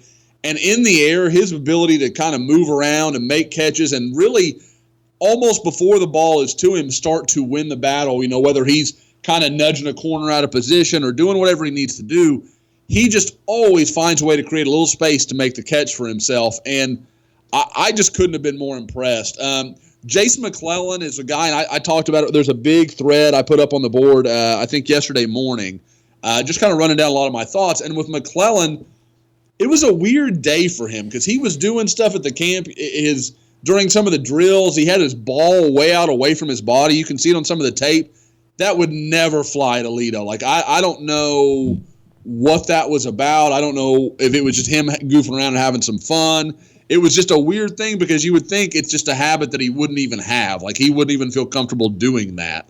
So it was a strange day for him, but he's a guy that you watch the tape. He's a really good football player. There's nothing to concern yourself. Drew Sanders is I don't know what you want to use. I mean, like, he is just a freak-looking dude physically. He worked out at quarterback, so we couldn't really take a lot away from what he did on the day. But, I mean, he's 6'4", 225, and looks like he's carved out of wood, and he's, a guy ending his sophomore year of high school. So he's just an unbelievable guy as far as his physical upside. And I guess kind of the final guy I would talk about, and I want to give Eddie some room to talk about any guys he noticed, was Marcus Major, the Oklahoma City Millwood offer. Another guy that was my first chance to see him in person. I'd take that back. I had seen him briefly last spring, but I had gotten over to Millwood a little late, so I really didn't have a chance to focus on him much. But, I mean, he's a guy, his lower body is really well developed, but he's got a lot of room to continue to get bigger and stronger. And when I watched him and Noah Cain on the same field, I didn't feel there was any huge gap in talent. I mean, I know Noah Cain's really highly ranked. Marcus Major's a high 3-star kind of guy, and so I get that everybody's going to think that's crazy. But Major's a skilled receiver. I think he has a gear that Noah Cain doesn't have. I think there is just a lot to like about his game. I think he has a lot of upside and ability to grow. I just think the coolest thing about this whole deal, and even over the last 2 weeks, Josh, and you've been at both. You went to the Houston camp, you went to the Dallas camp. Oklahoma has 9 guys committed. I think it's 9. 9 guys committed in the 2019 and 2020 classes, and we were able to talk to 7 of them. I think the only 2 guys that we didn't get were Andrew Rame, who wasn't down there, and then Spencer Rattler, who obviously is over in Phoenix. So, I mean, we've literally been able to talk and interview and see him in person, those 2 guys, the last 2 weekends. And I can guarantee those other 2 guys we'll see within the next 6 months. Yeah, absolutely. So probably within the next couple of months. I'm kind of working on a plan to go see Rattler in Arizona. So I think you've covered all of it, though. Just basically, I think that, talking with Trajan Bridges and your interview with Trajan Bridges and Austin Stogner, obviously, they're working on Theo Wease. Just watching him, they spent a lot of time with him over the weekend. It feels like, everything is progressing in that direction. And you were able to talk to him, Josh. For those that haven't watched the Bridges interview and him talking about Theo Wease and how strongly he feels about that recruitment, go watch. It's free. You can go check it out. It's one of the ones that I marked as free, and he feels really good about Oklahoma's chances with Theo Wease. I think Austin Stogner was a little more hesitant to say anything, but I think he feels pretty much the same way. So Oklahoma could be, and this is something that really goes back to Bob's era. This is one of those times of year when you usually saw OU start to make a run. When they would go kind of through the winter, OU would be so focused on football and spring ball and all that kind of thing. But then kind of mid-spring through early summer, you'd see a rash of commitments. And then kind of through the season, it would die off. And then in December through January, you'd see another big batch of – I think right here you're about to see things kind of get moving again for Oklahoma. So Theo Wease could be a big part of that. I guess two other in-state guys that I do want to mention. We had a chance to watch Trace Ford, another guy, my first chance to see him live. We had him listed previously at about 6'4", 225. He's more like 6'2", 220. I think he's probably a rush outside linebacker. I don't know about Eddie. I mean, you were I'm trying to remember if you were there the day I interviewed Obo. I don't think you were, way back in high school. No, we went down there the day that we yeah, we went down there to see Rodney Prevost, and it rained. Yep. And then I think it was like a monsoon, and we didn't get to see anybody the rest of the weekend. That's right. That's exactly right. Trace reminds me a lot of Obo at the same point, just physically, same kind of size. And interestingly enough, both played a lot of nose tackle their junior year of high school, which is just a funny little thing because they're both about 225 pounds and play at really high level of high school football. So that's kind of a weird deal. The other guy, and I know Eddie loved him too, and he's a guy that we had a chance to go see last spring, I think, frankly, before anybody else really knew about him, is Jamie Nance from Blanchard, a guy that I thought he would have a good day. I thought he was one of those guys that would surprise some people. He was better than I thought he would be. He was pretty dominant. I would say probably a top 3 or 4 receiver that was at the camp on Sunday. So, I mean, he made a name for himself. He should have guys like Texas Tech and Kansas State beating down his door. He's a really talented guy. He had an outstanding day. I was not shocked, but, I mean, he has grown into his body a little bit. He's a little bit bigger than I remember him being when we went through spring ball last season and saw Blanchard in that morning session. So he was really good. And then, another guy that I thought had a pretty good day, Josh, was, and he made Josh Hemholtz's list of guys that made a name for themselves, was Renard Smith out of Edmond Santa Fe, an offensive lineman, 6'5", 320. He had a pretty good day. Oh, not Renard, Ray Burnett is like Raynard Burnett, yeah. Yep. And he did. And another guy, I had seen his junior tape and thought, he's a solid guy. Okay. And he's obviously got a great frame. I mean, he's a big, sturdy dude. But I had never seen anything on tape that made me think, oh, yeah, he's a definite guy. Based on what we saw the other day, I don't know how that dude doesn't sign Division I eventually. With how big he is, I think he'll kick into guard and he'll look more natural there. But he's a big physical guy. And talking to Josh, something that we couldn't notice at camp because he was wearing long sleeves, but he was like, he's really well put together. Like his arms are really, he's not just kind of a big soft guy. You can tell he's put a lot of work in the weight room, and it showed. I mean, once he got his hands on some of those defenders, there was no way for them to get by. And you have to wonder, being a Santa Fe guy, how much does it help him to go against Trace Ford every day? Yeah. And that, and so, I mean, who's going to beat him to the corner if he can catch Trace at the corner like that? Like I said, I kind of went through Trace Ford kind of quickly. Trace Ford's got a great first step. I think he's a natural pass rusher. The thing that surprised me about him was one time, and I think it was against Stacy Wilkins, if I'm not mistaken, Stacy got him to the corner because Stacy's length is just unbelievable. The Arkansas offensive lineman that OU's also offered. And Trace Ford had an answer to it. He spun back inside and beat him inside. And you don't see that from high school guys very often. Usually, if you're a speed guy, if you can't win to the corner, you can't win. They don't have any way. There's no secondary moves. There's no response. You just kind of beat until they get to college and can kind of learn to further their game and respond to how a tackle's blocking them. But he did it without even thinking about it. He just spun right back inside, got to the quarterback. It was really impressive. I've said it a couple places now. For me, Trace Ford's an OU offer. I think a guy that physical, that quick, and that twitchy, you can't let that guy leave the state. You just can't. There's not enough of them to go around. You know what's crazy is I DM with his family a little bit, Trace Ford. Mm-hmm. He is named, to tie it all together, he is named after Trace Adkins. No. Yeah. That is such a lie. Damn it. Eddie can read my face because he's here. That's bull. Thank you, Nobody. Eddie. I was like, that can't Eddie's be like, right. you can't Nobody bullshit a in bullshitter. 2018 is naming their kid after Trace Adkins unless they are Trace Adkins kids. Unless it's Trace Adkins Jr. Yeah. That would have been. What if though? That would have been true, and that would have been. And he committed right after Trace Adkins finished his performance. It'd be the biggest power play for a. What do we have him as a low 4-star that I've ever seen. Nickel Davis was pretty good as well. The 2020 kid out of Westmore. I know that he probably didn't get a lot of pub coming out of it, but it was good to see him perform against some higher competition. I think that, obviously being a 2020 kid, there will be plenty of time to get to know him. Yeah, and he's kind of very similar in stature to Trace Ford, probably in that 6'2.5", probably 235 range. He's a little bigger than Trace, but not a lot. Not nearly as physically impressive as Trace. He's got to put some time in the weight room, that kind of thing. But when I first saw him, and I said it to you, Eddie, I was like, man, that's not.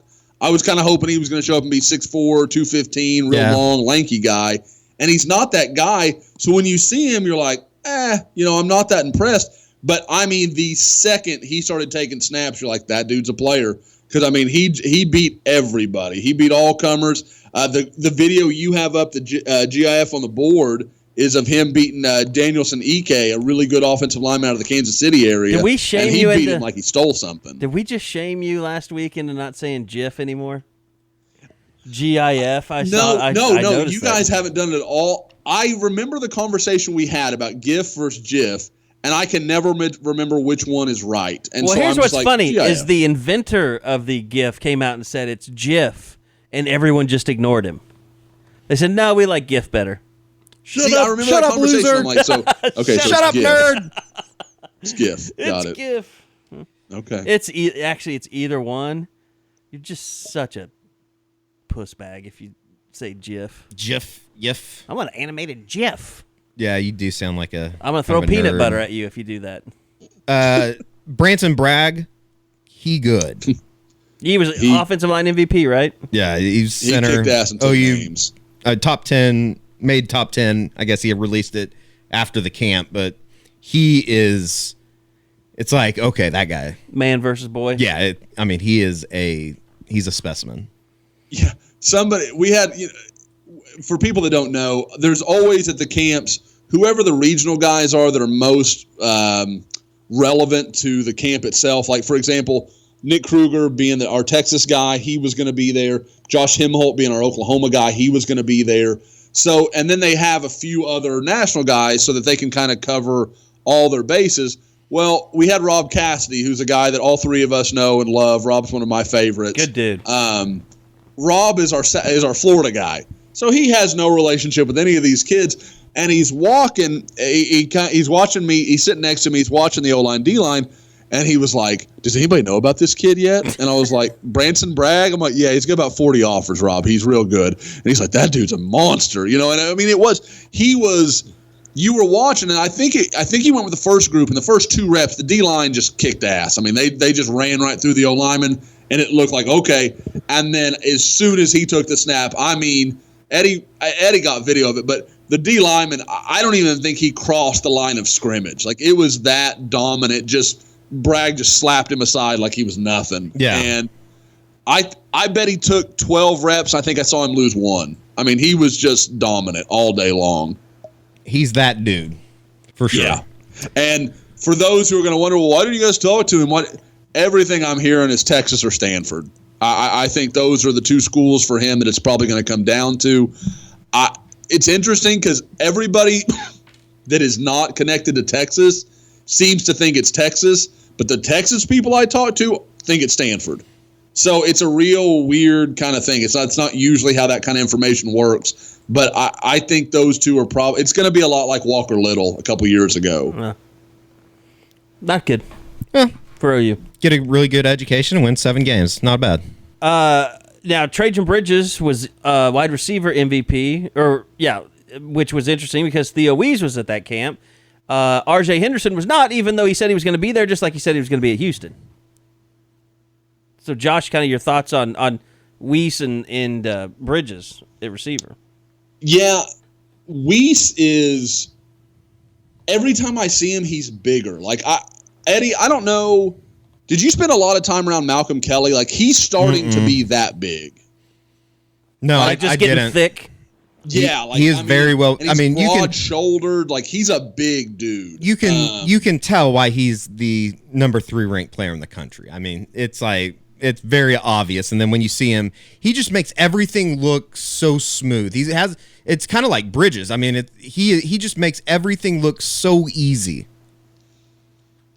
I thought, and you know, when people say, well, does that mean Bridges is better? The thing you have to remember in camps like this, we can't make Theo Wease get passes that he didn't get. Like, we can't say, well, we feel like he's the better prospect, but, you know, we're just going to ignore that about 3 different times Theo had run a great route or was all set up to make a big play, and the quarterback just scrapped the ball. I mean, it was just an awful throw. And then it seemed like every time Trajan Bridges had an opportunity, the ball was like high pointed and it was over, and so he could make this huge acrobatic catch that was unbelievable. And so some days it just works out that way. Like, it's not that we feel that now Trajan Bridges is a better player than Theo Wease. It was just on that day he was able to show more, and I think that's probably what it came down to. Because, I mean, in the end, they're both outstanding players. And I can tell you guys, talking to some sources, even a couple of months ago, I knew some people that thought Trajan Bridges might be the best receiver in Texas this year. And I thought, man, that's crazy. Just looking at some of the guys, like I think we all know I love Garrett Wilson. I love Theo. I know there's a lot of people that love R.J. Henderson. But Trajan kind of goes forgotten. But watching him the other day, that dude, that's a highlight reel guy. Like, I mean, he really does. He makes plays everywhere. He kind of reminds me, now I'm not even going to go with the kind of reminds me, because the guy I'm going to draw up, nobody's going to know who the hell I'm talking about. It's just going to be a pointless conversation. But if the best one I can think of that maybe some people will remember, and I know Carey will remember, is Jerome Janae. Yeah. Because Janae had those unbelievable hands. He would catch everything, and he really, like I said, it was smooth and easy for him. But he wasn't like a scary athlete. He wasn't a guy that you got off the bus, you're like, holy crap, that's got to be a great player. As to where, like Eddie said with Theo, like, he walks in a room and you're like, dude, that guy's pretty, like, that dude doesn't look like everybody else. And that's kind of where Theo is. Trajan, he can walk in a room and you may not think anything of him, but man, that guy's really going to, I mean, and I think with not just being a good player, but he's one of those guys that Eddie, I know talking, you know, when we talked to him during the interview and just watched him through camp, that guy's a very natural recruiter. He's not hard pressing anybody. He's not pushing it.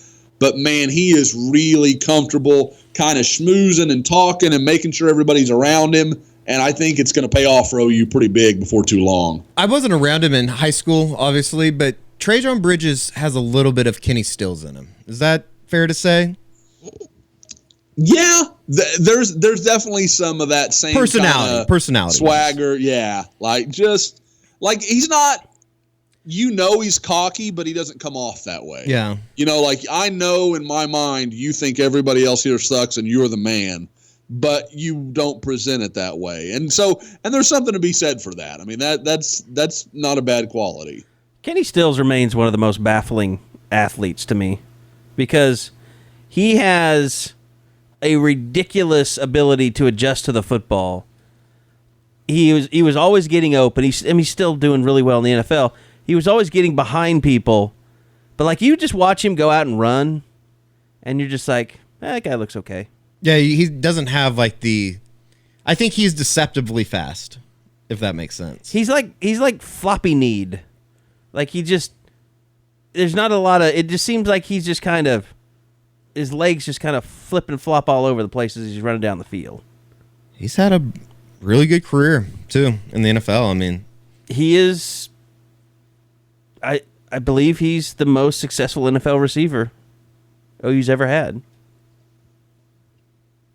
That's crazy. Just trying to think of guys that would be better. I mean, Ryan Broyles barely played. yeah, Mark Clayton's career yeah. was good for a little bit, but only a couple of years, 3 years. That still baffles me. Just injuries.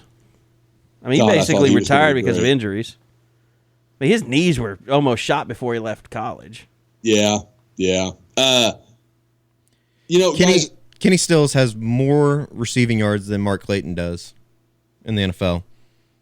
Kenny Stills has 35.85, and Mark Clayton had 34.48. I didn't realize Mark Clayton had that many. And that's in 3 less seasons.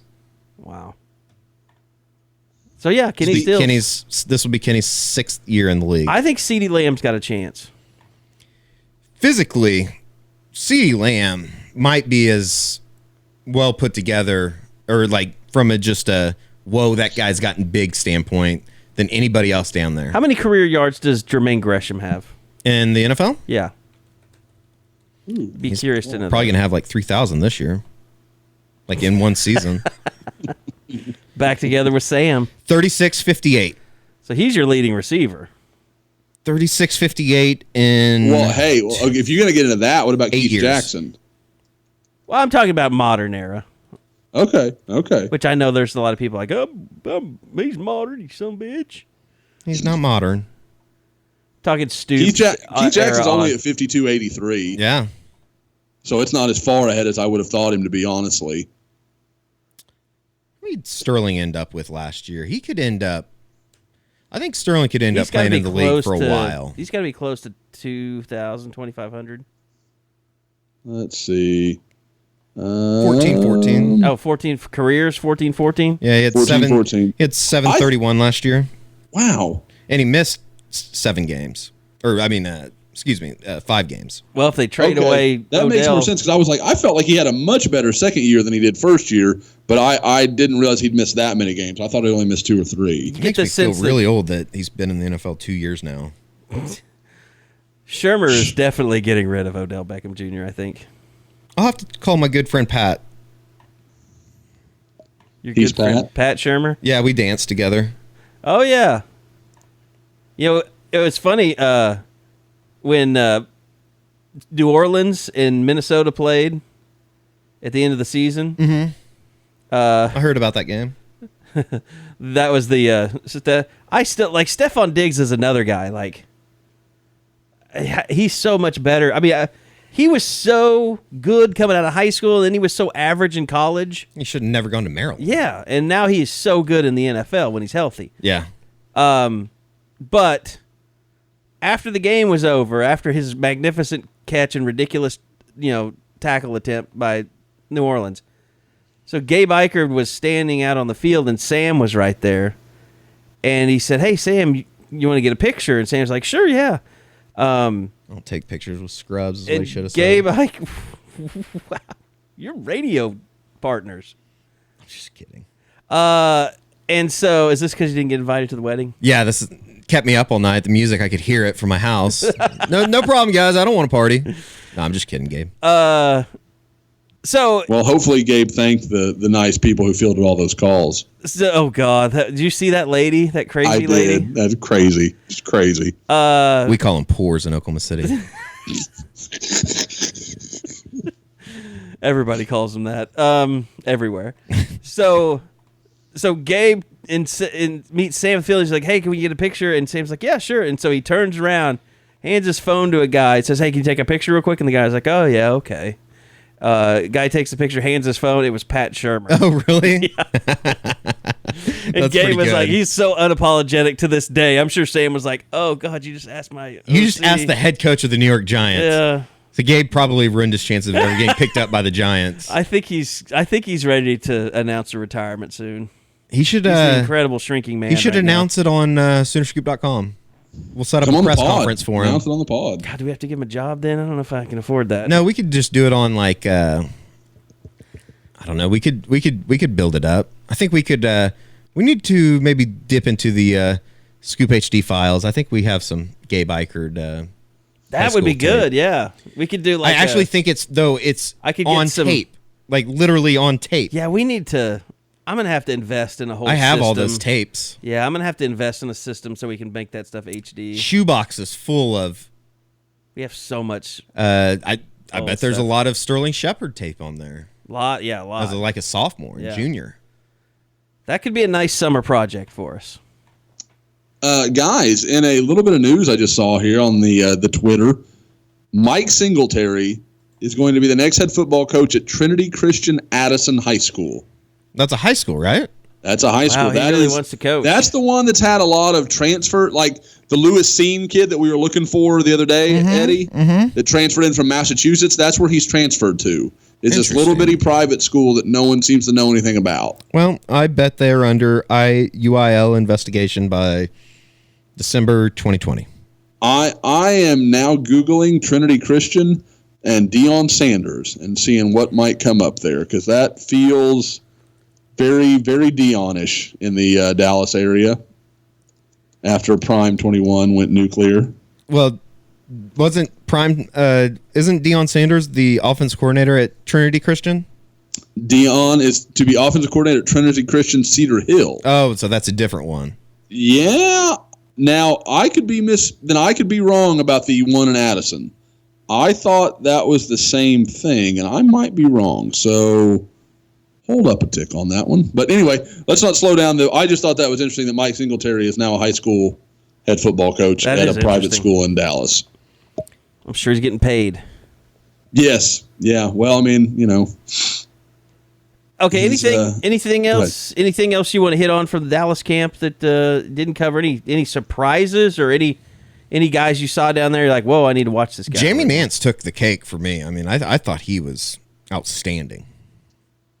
He was really, really good. I know we. I don't know if we addressed Marcus. You didn't, but you said Marcus Major and Noah Kane. Marcus Major definitely a dude. We didn't talk about Stacey Wilkins at all, the offensive tackle from Arkansas. I kind of mentioned him when I was talking about Trace Ford. Big, long guy. I mean, he's what you draw up a left tackle looking like. He's a guy that right now I bet he's probably 260, Eddie. I mean, he's just a big, skinny kid right now. But once he starts to fill out, he'll be something else, and you can understand why OU is really making a run at him. I still get the feeling that it's going to be OU and Arkansas for him, and talking to some people in Arkansas, they think it's Oklahoma right now. So we'll see how that plays out. I know when we talked to him, and Eddie's got it up on the board, we need to run it on the front page. He really had a lot of respect for Coach for Bedenbaugh, like all their NFL, the guys they put into the league. He recited that several times. I mean, you can tell that's a mantra he's heard a lot. But yeah, he's a guy that I think really more caught your eye about what he could be than what he is right now. And I guess finally, probably the kid you'd have to mention is the Kendrick Blackshear kid from Mesquite Horn, Chris Robinson's former home. He is a 2021 kid, and I bet you he was probably the most physically put together guy there. Carey, I'm not kidding you. This kid looked like an SEC junior. Like, he is unbelievable, and the dude is finishing his freshman year of high school. Wow. I'm sure I have seen someone like that, but I can't recall it. I mean, he looked he was just unbelievable. I've never seen a guy that looked that big and that physically impressive, and he's already got 10 or 12 offers. He'll get 60 more before it's all said and done. If he can actually keep his weight down and stay at linebacker, he'll be unbelievable. That kid is buying alcohol for all of Mesquite. Oh, there's no question. That dude could walk into any, I don't even care. Another he can whose walk father into is any liquor this? store, any high-end restaurant, and he can order a beer tomorrow, and nobody's going to say a word. I can't even remember what I was going to say, but it has been. Oh yeah, but did you notice the stupid new trend where people are trying to Photoshop players at practice to make them look bigger? Somebody was doing that with the Alabama photo the other day. Like, Alabama doesn't need their players to look bigger. I haven't noticed that. And people started calling out. It's like, I don't know if it's like edit guys or what. I could totally see that, though. I mean, I could totally see, like, the guys who make edits going in and making people's biceps bigger just to... Well, I mean, I'm sure some will put in a request for Levi Draper, to look that way. Levi Draper, if you take a picture of him and you send it to him after he's put it on his page, you are friends for life. Really? Yeah. GQ. Love it. Sean's a good dude, too. I like Sean a lot. Oh, Sean's like... The problem is that the jokes we sometimes throw around, like the Drapers are good people. Like it's nothing to do with them at all. We're talking about one person in the crew here. We're talking about Eddie. I don't know what that means. You know exactly what that means. I have no idea what that means. And you're getting ready to say something awful. No, I have nothing. I don't know what that means at all. Okay. You made the old lady cough, damn it, Eddie. Eddie has been here for an hour and 40 minutes. He's been playing with my Rubik's Cube the entire time, and it looks worse than when you started. No progress has been made. I mean, like, there's nothing matching. Did you try and make every color? Oh no, I have no idea how to. I just like messing with it. I have no idea how to. I'm not Calvin Anderson. Oh, was that the thing? Yeah, he was the Rubik's Cube guy, wasn't he? Could do it in like a minute and 20 or something. I have plenty of time to work on a Rubik's Cube when he tears his ACL in August. Wow. That is what? Calvin, if you're listening, I am sorry. That is awful. All right. I didn't say that. Who said that? I don't know who said it. Who the hell just dive bombed into this radio? This is unbelievable. That wasn't me. Eddie's had some. You can tell he's had some things to get out today. Have you not been getting any fill-in work lately? It was therapeutic. No, I have on the radio. We've got to take 1 minute here. Eddie's having a big day today, possibly. We can't get out of here without discussing that. Yeah, I need to find out if it's still on, but might be. Eddie is scheduled getting some cuts in. Taking some BP today. I'm going to be wearing the old uniform. You want to take the Black Magic with you? See if they'll let an illegal bat. I'm afraid this thing would just slip right out of my hands. No, it's that's how it works. It's just tape. I need to. I'm afraid that bat would just completely shatter. Just shatter right in It's so old. We need to pop it open. I'll throw a couple tennis balls in there. No, we're not cheating. And you don't put tennis balls, you put racket balls. Racket balls? Well, you put racket balls and then tennis balls. Allegedly. If we were that seemed really familiar knowledge there. I don't know. That was interesting. No, I mean the bat, the diameter goes down. So I mean I've seen a bat pop open and just balls fly everywhere. If we were really doing it, I would have done a cycle of steroids for a month before I went over there. As crappy a hitter I was, that bat is probably in perfect condition. A lot of good contact. It looks like. I would never share my bat either. It wasn't Why is there blood on it? The guy killed with it. That's what happened. That guy, like singular. Hey, big high school football news. Mater Dei and IMG are going to play this year. Really? Where at? I believe that will be in Southern California from what I'm looking at. Might have to put that on the plans. Is Mater Dei, like, leaps and bounds the best program in the country right now? They're not. No, I mean, they're not really like. Are they a private school? I believe so. Yeah. Yeah, they are. Okay. Because it depends on the year you want to talk about, which Southern California team's the best, because next year it could be Bosco's year when St. John Bosco will be unbelievable again. It's just that they go back and forth. The problem, the good thing for them is when you talk about them as programs, a lot of their guys, not all of them, but a lot of their guys start freshman year and go through the ranks. It's not like IMG where dude shows up senior year and he's and he was already a great player and whatever. So that's where that's a little different. I think probably helps Mater Dei that they're going to play early in the year, because man for man, IMG will probably be a little bit better. But at the same time, it's a bunch of guys that haven't played together before. It is the night before the OU Army game. September 21st is what it looks like they have agreed to play. Mm-hmm. So that will be, I imagine that will be a televised high school game by ESPN. I think there is a good bet that is absolutely correct, Eddie.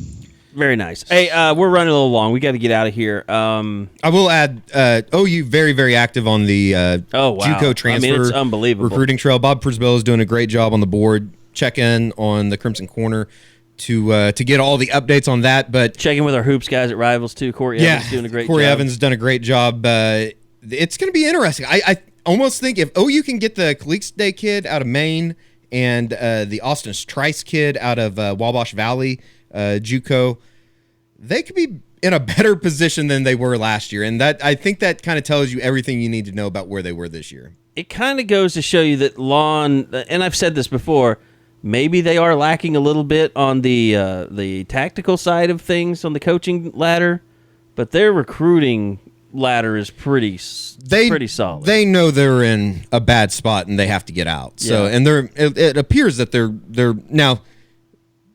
You get past these guys and they don't get them, they really are in a kind of in a bad spot. But I think everything is trending the right direction right now for the OU basketball program, despite the transfers. And I don't think fans would. I don't think fans would mind seeing a little JUCO heavy with their team right now. No, they need to. If you watch Nevada in the NCAA tournament, that's what they need to do. Yeah. All right. So that's going to do it. We'll be back again next week. Hopefully, next week we'll be able to kind of give you guys more of a standout report from spring football. They've only practiced 4 times, so that they've just put on pads. So there's really not. We even asked Lincoln for standouts. He really couldn't name anybody in particular that stood out. And the quarterback battle just kind of get going. Did get a chance to talk to Kyler Murray a little bit yesterday, but just kind of the same stuff that we got with Austin Kendall. Just 2 guys that are just in the start of a quarterback competition. So it's going to be interesting, though, and there will be more interesting reporting from us coming out on spring football. But also, Bob Prisbilla, as Eddie mentioned, to handle a lot of great basketball stuff. We'll continue to have a lot of spring football stuff rolling out. Recruiting season, it's in full stride. So what I'm basically saying is there's never been a better time for you to jump on board and subscribe to Soonerscoop.com, be a part of the Crimson Corner, where we are parked 24 hours a day, 7 days a week. So come join us. Thanks to Eddie Radosevich, who is in studio. Good luck on your BP today. I'm going to say 0 chance of a ball going out. Oh, I'm hitting dingers today. 0 chance. Because I'm gonna request that they play Trace Adkins. Is that what you're playing right now? Yeah. You're going to miss this. I'm going to perform You're Going to Miss This Trace Adkins a cappella at some point in the next month. I mean, I can give you a little Trace Adkins if you want. I'm also pleased to announce that I've been invited to a Masters Darty on April 7th, Saturday of Masters weekend. I will be singing the national anthem, so that is something to look forward to. I'm trying to find You're Going to Miss This. You're going to miss this. The only song I know of his is like 25 years old. It's something about every light in the house is on. That's the only thing. Everybody knows that classic. One. Yeah, classic that's country. Like the only one I know. Classic country on King Thanks Country. Thanks for reading my column last night. I mentioned that. Did you? Yes. Oh, yeah, I didn't read that. You know what? At least they didn't book Alan Jackson. Yeah, I like You're Going to Miss This. Oh, I like Alan Jackson. You're gonna miss this. Travis Tritt would have been badass, though. Oh, I love me some Travis Tritt. Before she knows it. I don't know. That's I like a little country on the ball field. But yeah, Travis Tritt. I don't love you anymore. Oh yeah, that's long black hair. Deal. That dude could sing.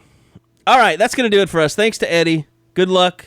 Thank you. I want to say bad luck. I'm gonna be videoing. I will. Did you bring your camera with you? Yeah, I mean we got post practice, so I got it. I might have to man that thing. It's gonna be good. I brought a turtleneck too. I'm gonna wear a turtleneck because it's kind of chilly. Oh God, this is gonna be awesome. I might throw on the uniform here in a minute. We'll take a picture and send it out. All right. What kind of video are we getting on this? I mean, what do you mean? What kind of video? I feel like we need some video shot of this BP. No. That's what I'm saying. I'm gonna operate Scoop HD. Oh, beautiful! That'll probably be the most watched Scoop HD ever.